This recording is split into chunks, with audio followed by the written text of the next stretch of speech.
जी अस्सलाम वालेकुम दोस्तों, मैं सरफराज सफी और आप मेरा वीडियो लॉग देख रहे हैं। और सबसे पहले अपने व्यूवर्स के सामने मैं एक सवाल रखना चाह रहा हूँ, वो ये कि भारत के एक शहर में किसानों के काम नहीं कर रहा था महकमा ज़राअत।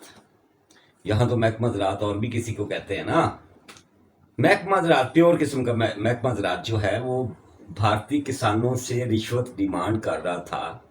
उसके सरकारी ऑफिसर्स और क्लर्क्स कि रिश्वत दोगे तो आपका ये काम होगा। किसानों ने ये किया कि बोरियों में भरकर 40 सांप लाए और ऑफिस में, महकमा ज़राअत के ऑफिस में छोड़ दिए। अब क्या होना था, डर के मारे खौफजदा होकर महकमा ज़राअत के ऑफिसर्स और दीगर अमला टेबल्स पर चढ़ गया, मेज़ों पर चढ़ गया और मिन्नत समाजत करने लग गया कि ये जो दरवाज़ा आप लोगों ने सांप अंदर छोड़कर बंद किया है, इसे खोल दो, हम आपसे कोई रिश्वत नहीं लेंगे, आपका हर काम करेंगे। ये हुआ और फिर बगैर रिश्वत के उन सरकारी अफसरों ने अपना किसानों के काम कर दिए। सवाल आपके सामने ये है कि पाकिस्तान में कितने सांपों की ज़रूरत है, किस किस डिपार्टमेंट में सांपों की ज़रूरत है, पार्लियामेंट से लेकर महकमा इनहार के दफ्तर तक, महकमा ज़राअत के दफ्तर तक, महकमा माल के दफ्तर तक, महकमा खुराक के दफ्तर तक, महकमा सेहत के दफ्तर तक कितने सांपों की ज़रूरत है, ताकि इस मुल्क के किसानों की, इस मुल्क के मज़दूरों की, इस मुल्क के गरीबों की सुनी जाए और बग़ैर रिश्वत के ये सरकारी मुलाजमीन अवाम के काम करें। ये सवाल आप पर है, आपके लिए छोड़ता हूँ। इसका जवाब आपने कमेंट्स बॉक्स में देना है। आपको पता ही है कि हमें कितने सांप चाहिए, हमारा मुकाबला कितने सांपों से है और हमें कितने सांप चाहिए। हमारे सियासतदान, हमारे ब्यूरोक्रेट, हमारी फौज में अब तो बड़ी बात ये क्लियर हो गई है कि बड़े स्मगलर बैठे हैं भाई बल्ले। हमारे तमाम डिपार्टमेंट्स में कितने सांप बैठे हैं और उनसे बदला लेने के लिए, उनको राह रास्त पर लाने के लिए हमें कितने सांप बोरियों में बंद करके इन लोगों के दफातर में छोड़ने होंगे। जुडिशरी को साथ शामिल रखिएगा। ये जो 40 साल से लेके बैठी हुई है गरीबों के मुकदमात और एक क्लास के मुजरिम जो हैं इस मुल्क के, उनके लिए तारीखें ही तारीखें, उनके मुकदमात रोज़ समात, उनके लिए ज़मानतें, बोरियां भर भर के ज़मानतें और पता नहीं क्या क्या, वीवीआईपी मुजरिम और वीवीआईपी फैसले। ट्रक खड़ा करो और फैसला करवा लो। ये तो सवाल था आपके लिए, और जो मेरे पास खबर है वो बड़ी डेंजरस है। हम कहाँ जा रहे हैं सारा क्लियर हो जाएगा इस व्लॉग में। सबसे पहले तो पीटीआई के वर्कर्स सुन लें बड़ी क्लियर कट बात कि सानिया 9 मई का जो एक मुजरिम या मुलजिम है उनमें से कोई छूटने वाला नहीं। बड़ी क्लियर कट बात सुन ले, क्योंकि आर्मी चीफ और उनकी मिलिट्री एस्टेब्लिशमेंट का कहना है कि अगर हमने सानिया 9 मई का कोई भी मुजरिम या मुलजिम छोड़ दिया, वो फौज के अंदर का है, वो फौज के बाहर का है, वो पीटीआई का सरबराह इमरान खान है, वो पीटीआई की कोई सनम जावेद है, वो पीटीआई की कोई मिनिस्टर, वो क्या उनका नाम है, राशिद, अपना मिनिस्टर हेल्थ जो थी पंजाब में, वो खातून बीमार भी हैं। उन समेत किसी एक को नहीं छोड़ना। पीटीआई के आखिरी छोटे से छोटे मुलजिम से लेकर बड़े से बड़े मुजरिम को कम से कम जनरल आसिम मुनीर की, जब तक वो आर्मी चीफ हैं, जब तक उनकी मुद्दत मुलाजमत है, नो नेवर, खाता ही फाड़ दे। पॉपुलर है पीटीआई, पूरे मुल्क में आज सर्वे करवा लें, आज इलेक्शन करवा लें, एक सिरे से लेकर दूसरे सिरे तक जैसे भी बयानियां बनाया इमरान खान ने, जैसे भी वो मजलूम बना, जैसे भी उसने अपनी स्पीचेस के थ्रू या सोशल मीडिया के थ्रू या किसी भी तरह से अवाम को अपना गर्विदा बनाया, वो बना चुका, वो पॉपुलर है। और जब तक वो पॉपुलर है, यहाँ इलेक्शन नहीं होने वाले। इलेक्शन कमीशन कहता रहे कि हम जनवरी के आखिरी हफ्ते में इलेक्शन करवाना चाह रहे हैं, अंदिया देता रहे, कोई सुनने वाला नहीं है।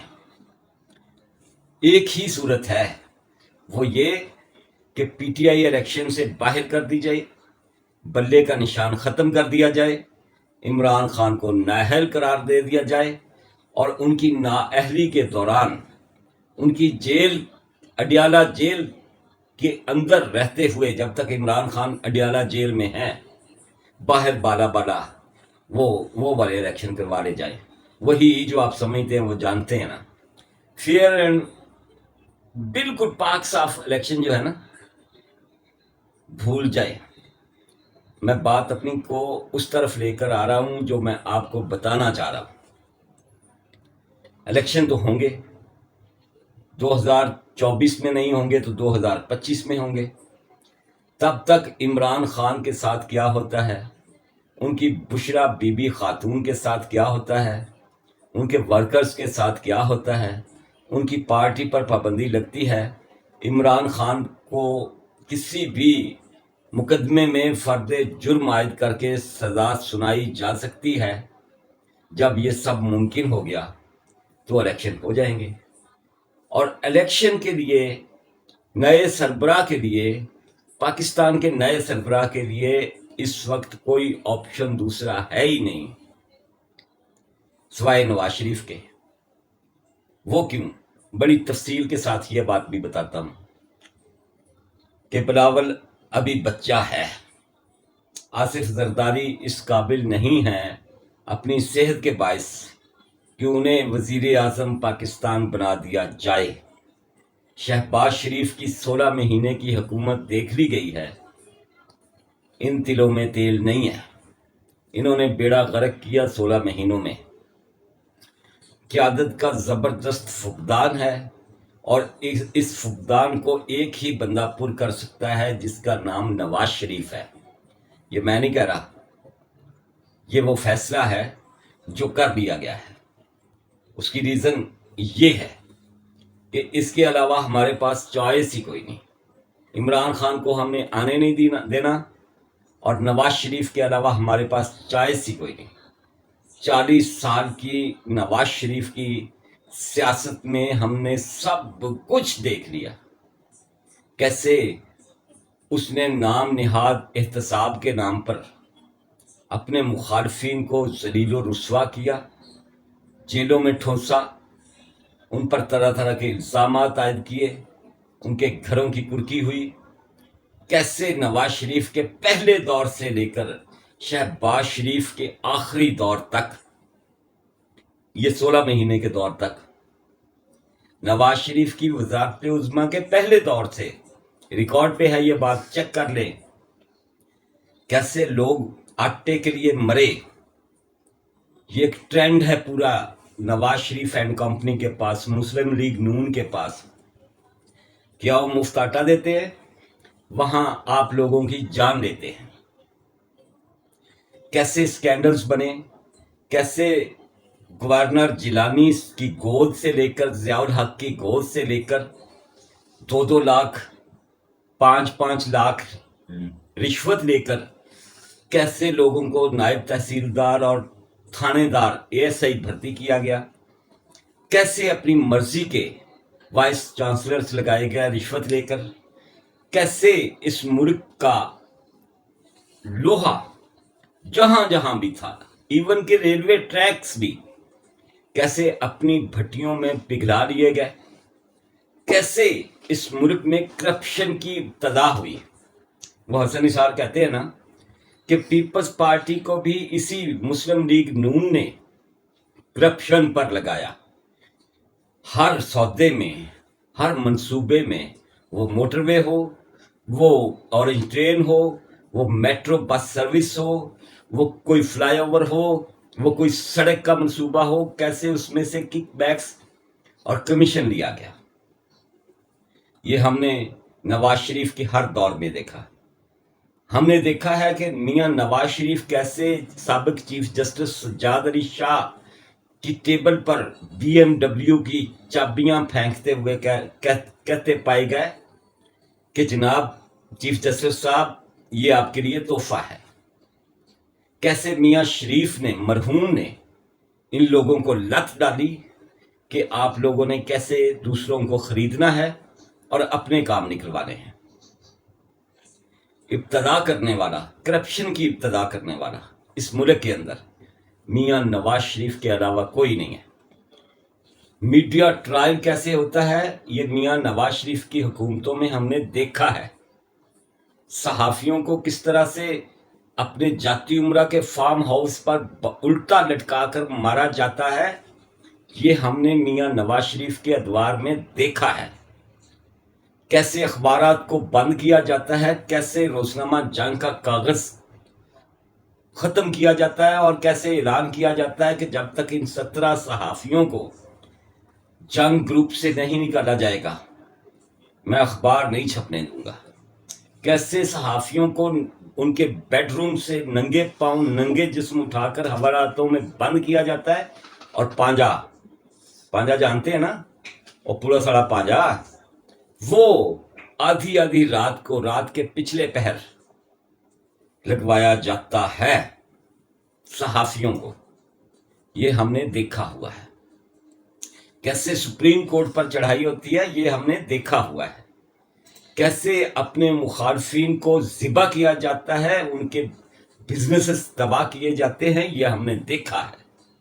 کیسے کسی خاتون کے ساتھ زیادتی ہوتی ہے تو جا کے اس کے ساتھ فوٹو سیشن ہوتا ہے، یہ میاں نواز شریف کے ادوار میں ہم نے دیکھا ہے۔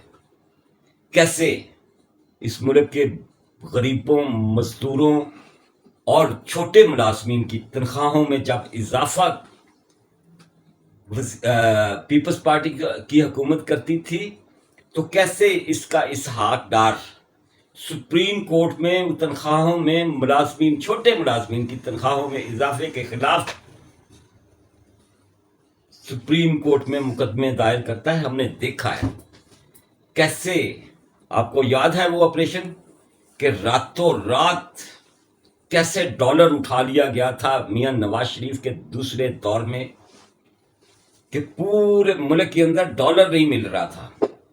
راتوں رات مسلم لیگ نون اور میاں نواز شریف کے ایرو غیروں نے، اس کے خرکاروں نے راتوں رات ڈالر اٹھا لیا تھا۔ کیسے میاں نواز شریف کے ادوار میں وہ بینک راتوں رات غائب ہوئے جو بڑے بڑے خواب دکھا کر لوگوں کی رقمیں بٹورتے رہے تھے، یہ ہم نے سب کچھ دیکھا ہے۔ کیسے میاں نواز شریف کے دور حکومت میں اس ملک کے اندر انتقام، سب سے انتقام کی سیاست ہوتی رہی، یہ ہم نے دیکھا ہے۔ کسی غریب کا بھلا ہوتا ہوا ہم نے نواز شریف کی حکومت میں نہیں دیکھا، لیکن اسی نواز شریف کو پروٹوکول دلوا دیا گیا ہے وزیر اعظم کا۔ کس نے دیا ہے؟ میاں نواز شریف کے یاروں نے۔ میاں نواز شریف آج سعودی عرب پہنچ رہے ہیں، وہاں جو ان کو پروٹوکول، جس پروٹوکول کا انتظام کیا گیا ہے، وہ کسی بھی ملک کے سربراہ کا جو پروٹوکول ہوتا ہے وہ ہے۔ آپ جانتے ہیں کہ جناب عاصم منیر کے سعودی عرب کے ساتھ کیا تعلقات ہیں۔ آپ جانتے ہیں کہ عمران خان کی مخالفت میں سعودی عرب، اور یار انہوں نے بھائی جہاز پیچھے منگوا لیا سی کہ واپس لے کے آ، ہم اس پہ جتنی مرضی باتیں بنا لیں کہ یہ نہیں ہوا تھا، وہ نہیں ہوا تھا، ہویا سی۔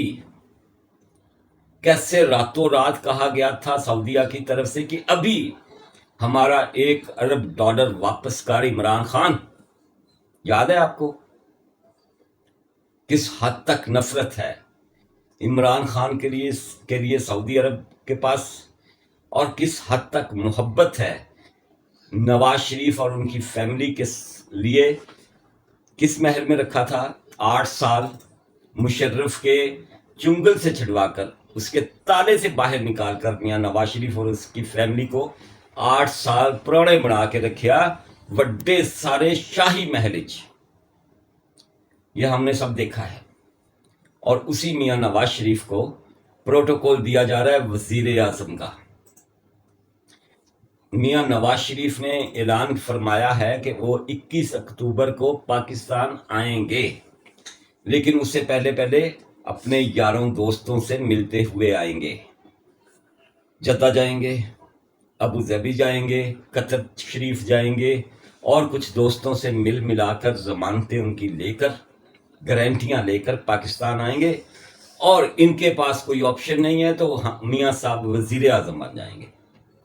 वजीर आजम बन जाएंगे मियां नवाज शरीफ, कह ले, लेकिन होगा वही जो 80 और 90 की दहाई में होता रहा इस मुल्क में। वही सिलसिला चलेगा, वही इंतकाम की सियासत होगी। यहाँ कोई बेनज़ीर नहीं है जो कहेगी कि जमहूरियत सबसे बड़ा इंतकाम है। और आपस की बात है, हमारे मुल्क में कभी जमहूरियत रही ही नहीं। हमेशा या फ्रंट पे फौज रही है या बैक पर रहकर फौज ने हुकूमत की है। इन सियासतदानों की औकात सिर्फ इतनी है कि इन्होंने सिर्फ अपने लिए माल बनाया, अपने लिए फार्म हाउसेस बनाए, अपने महल्लात बनाए, अपनी फैक्ट्रीज बनाई, अपने बिजनेस वसी किए, दुनिया के हर कोने में जमीनें खरीदी। दुनिया के हर कोने में, मैं सिर्फ पाकिस्तान की बात नहीं कर रहा, मैं सिर्फ नवाज शरीफ के उन फ्लैट्स की बात नहीं कर रहा कि जिंदियां क्या जाता कि रसीदा कड्डो। दुनिया के हर कोने में किसी मुल्क का कोई कोना फरोल लें, चेक कर लें, आपको इन सियासतदानों की, इन जजेस की, इन जर्नैलों की वहां जमीनें मिलेंगी, वहां इनके महल्लात मिलेंगे, इन ब्यूरोक्रेट्स के औलादों की कहानियां मिलेंगी दूसरे मुल्कों में भी। यहां कोई किसी तरह की कोई भी जमहूरियत कभी रही ही नहीं है। ये सिर्फ और सिर्फ अपना माल पानी सीधा करने के लिए आते हैं और माल पानी बनाकर निकल जाते हैं। हमारा क्या हाल होगा मियां नवाज शरीफ के दौर में, रब जानता है। जनाब आसिम मुनीर ने बड़े इकदाम किए, अपनी फौज के अंदर मौजूद स्मगलरों से लेकर, करप्ट माफिया से लेकर, सिविल सोसाइटी में जितना करप्ट माफिया था, जितना स्मगलर बैठा हुआ था, सब पर हाथ डाला। हम जनाब आसिम मुनीर के इन इकदामात पर खुश हैं। डॉलर नीचे आया, चीनी हमारे मुल्क में ही रुकना शुरू हुई, गंदम हमारे मुल्क में ही रुकना शुरू हुई, पेट्रोल माइनर ही सही, सॉरी तबीयत आपको पता है, माइनर ही सही सस्ता हुआ, मजीद सस्ता होने की उम्मीद है। हमें गिला है जनाब आसिम मुनीर से तो सिर्फ इस बात का कि अगर इस मुल्क का कोई वजीर आजम बनाना ही जा रहे हैं तो क्या आपके पास ये 40 साल से जो सियासत को चिमटे हुए लोग हैं, इनके अलावा कोई नहीं मिला? क्या इसहाक डार के अलावा मियां नवाज शरीफ के पास कोई चॉइस होगी वजारत खजाना के लिए? नहीं। यही फवाद हसन फवाद उसकी कैबिनेट में चला जाएगा जो अब निगरान कैबिनेट में बैठा हुआ है। यही लोग जो शोबाज की, वो जो कह रहा थी मैं अपने कपड़े बेच के अवाम नू भुखा नहीं मरन दांगा, जो शोबाज की कैबिनेट में मुस्लिम लीग नून के लोग थे, वही नवाज शरीफ की कैबिनेट में होंगे। कौन सी तब्दीली? क्या वो फूंक मारेगा ऐसे फ्लू और हमारे मुल्क के मसाइल हल हो जाएंगे? ये मेरे सवाल हैं। शुरू में मैंने आप लोगों के लिए एक सवाल छोड़ा था। ये मेरे सवाल है चीफ ऑफ आर्मी स्टाफ जनाब हाफिज सैयद आसिम मुनीर के सामने कि ये कौन सी चॉइस है। जिस दोस्त ने ابھی تک میرا یوٹیوب چینل سبسکرائب نہیں کیا وہ سبسکرائب کر لیں اور اس کی بیل آئیکن دبا لیں اور کامنٹ ضرور کیا کریں اچھے تہذیب کے اندر، اور ویڈیو لائک ضرور کیا کریں. اور جو دوست میرا فون نمبر مانگتے رہتے ہیں بھائی جان، وہ ڈسکرپشن ہے نا میرے کسی بھی ولاگ کی، اس ولاگ کے ڈسکرپشن میں چلے جائیں. سب سے اوپر میرا فون نمبر لکھا ہوا نظر آ رہا ہے، اوپر والے پورشن میں ہی، ڈسکرپشن کے نیچے بھی لکھا ہوا ہے، لوئر پورشن میں بھی، اینڈ پہ باٹم پہ بھی لکھا ہوا ہے. اللہ حافظ.